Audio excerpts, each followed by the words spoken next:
सूरज की किरणों में अमृत का वो प्रकाश, हर नई सुबह के साथ यीशु राजा है अब। अंधकार से जो लड़ती उसकी वाणी है आप, उसकी वाणी है आप, उसकी वाणी है आप। अमृत वाणी, अमृत वाणी, अमृत वाणी, अमृत वाणी, अमृत वाणी।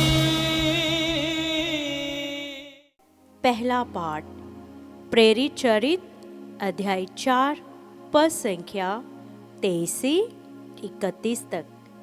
रिहा होने के बाद पेतरुस और यूहन्ना अपने लोगों के पास लौटे और महायाजकों तथा नेताओं ने उससे जो कुछ कहा था वह सब बतलाया। वे उनकी बातें सुनकर यह कहते हुए एक स्वर से ईश्वर की स्तुति करने लगे, हे प्रभु, तूने स्वर्ग और पृथ्वी बनाई, समुद्र भी और जो कुछ उनमें है। तूने पवित्र आत्मा द्वारा हमारे पिता अपने सेवक दाऊद के मुख से यह कहा, राष्ट्रों में खलबली क्यों मची हुई है?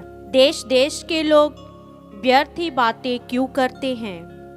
पृथ्वी के राजा विद्रोह करते हैं, वे प्रभु तथा उसके मसीह के विरुद्ध षड्यंत्र रचते हैं। वास्तव में हेरोद और पिलातुस गैर यहूदियों तथा इस्राएल के वंशों ने मिलकर इस शहर में तेरे परम पावन सेवक यीशु के विरुद्ध, जिनका तूने अभिषेक किया, षड्यंत्र रचा था। उन्होंने इस प्रकार वह सब पूरा किया जिससे तू शक्तिशाली विधाता ने पहले से निर्धारित किया था। हे प्रभु, तू उनकी धमकियों पर ध्यान दे और अपने सेवकों को यह कृपा प्रदान कर कि वे निर्भीकता के साथ तेरा वचन सुनाएं। तू अपना हाथ बढ़ाकर अपने परम पावन सेवक यीशु के नाम पर स्वास्थ्य लाभ, चिन्ह तथा चमत्कार प्रकट होने दे। उनकी प्रार्थना समाप्त होने पर वह भवन, यहाँ वे एकत्र थे, हिल गया।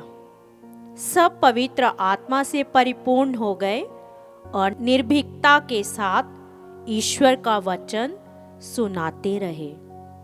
यह प्रभु की वाणी है। ईश्वर को धन्यवाद। भजन अनुवाक्य।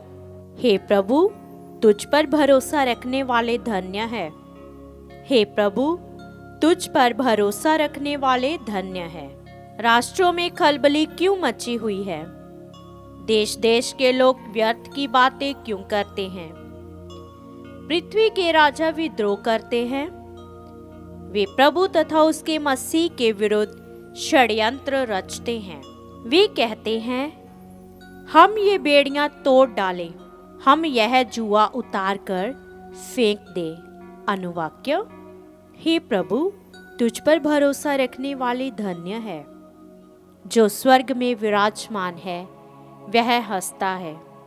प्रभु उन लोगों का उपहास करता है, उसका क्रोध उन्हें आतंकित कर देगा। जब वह उनसे यह कहेगा, मैंने अपने पवित्र पर्वत सिय्योन पर अपने राजा को नियुक्त किया है। अनुवाक्य। हे प्रभु, तुझ पर भरोसा रखने वाले धन्य है। मैं ईश्वर की राजाज्ञा घोषित करूंगा। प्रभु ने मुझसे कहा, तुम मेरे पुत्र हो, आज मैंने तुमको उत्पन्न किया है।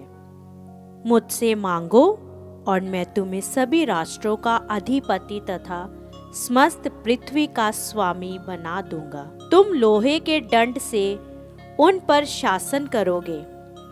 तुम उन्हें मिट्टी के बर्तनों की तरह चकनाचूर कर दोगे। अनुवाक्य। हे प्रभु, तुझ पर भरोसा रखने वाले धन्य है। जय घोष। आप लोग मसीह के साथ जी उठे हैं, जो ईश्वर के दाहिने विराजमान है।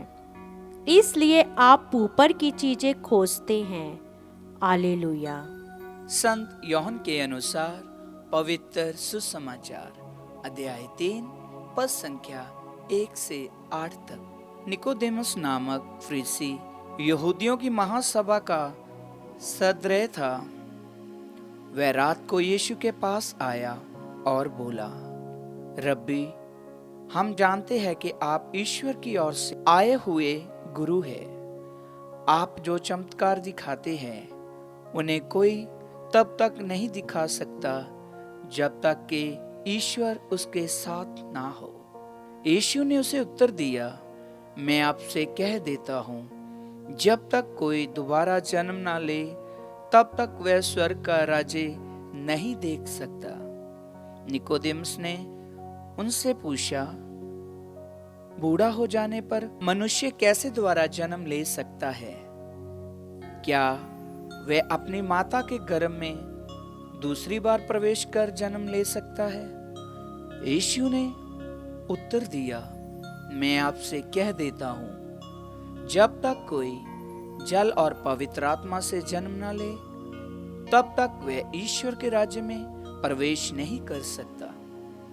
जो देह से उत्पन्न होता है वह देह, और जो आत्मा से उत्पन्न होता है वह आत्मा है। आश्चर्य न कीजिए कि मैंने ये कहा है, आपको दोबारा जन्म लेना है। पवन जिधर चाहता है उधर बहता है।